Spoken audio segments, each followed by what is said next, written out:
आता जाऊयात क्रिकेटच्या मैदानात, कारण कर्णधार स्टीव्हन स्मिथच्या आणखी एका अर्धशतकी खेळीच्या जोरावर ऑस्ट्रेलियानं धर्मशाला कसोटीच्या पहिल्या दिवशी उपहारापर्यंत एक बाद 131 धावांची मजल मारली होती. ऑस्ट्रेलियाचा सध्याचा स्कोर आहे 1 बाद 134. खरं तर या सामन्यात भारताच्या उमेश यादवनं सलामीवीर मॅट रेनशॉला अवघ्या एका धावेवरती माघारी पाठवलं. पण स्मिथ आणि रेनशॉनं अभेद्य शतकी भागीदारी रचली आणि ऑस्ट्रेलियाच्या डावाला आकार दिलाय. या कसोटीत विराट कोहलीच्या गैरहजेरीत मुंबईकर अजिंक्य रहाणे भारताचं नेतृत्व करतोय, तर कुलदीप यादवला पदार्पणाची संधी देण्यात आली आहे.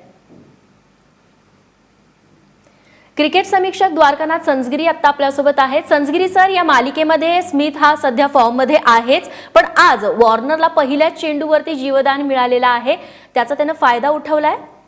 प्रश्नच नाही, म्हणजे केवढा फायदा उठवलाय. तर टॉस जिंकून लंचला 1 बाद 131. म्हणजे असं वाटतं की पांढरे कपडे आहेत म्हणूनच आपण टेस्ट खेळतो, नाही तर वनडे वाटली असती कोणाला. ज्या रेटने त्याने हाणामारी चालू केलेली आहे. आणि एक लक्षात आलं की वॉर्नरला पहिल्या बॉलला त्याचा झेल सोडला, आणि ही अत्यंत दुर्दैवाची गोष्ट आहे, कारण वॉर्नर ह्या अख्ख्या मालिकेमध्ये फॉर्मात नव्हता. त्याला ज्या वेळेला टर्निंग ट्रॅक्स होते त्या टर्निंग ट्रॅक्सवर अश्विननी बऱ्याच वेळेला बाद केलं, की म्हणून 9 वेळा अश्विननी त्याला बाद केलं. त्याच्या धावा होत नव्हता, त्याच्या मनावर एक सायकोलॉजिकल इफेक्ट होता. पण तो सुटलेला झेल आणि त्याला सावरला. आणि आता जर वॉर्नर फॉर्मात आला तर आपल्याला ते भारी पडू शकतं. आणि स्मिथ तर पहिल्या बॉलपासूनच फॉर्मात आहे, पहिल्या टेस्ट पासून फॉर्मात आहे, आणि त्यांनी 2 शतकं तर ऑलरेडी ठोकलेली आहेत. आणि आता तिसऱ्या शतकाच्या तो मला असं वाटतं की त्या दिशेने तो पावलं टाकतोय असं दिसायला लागलंय.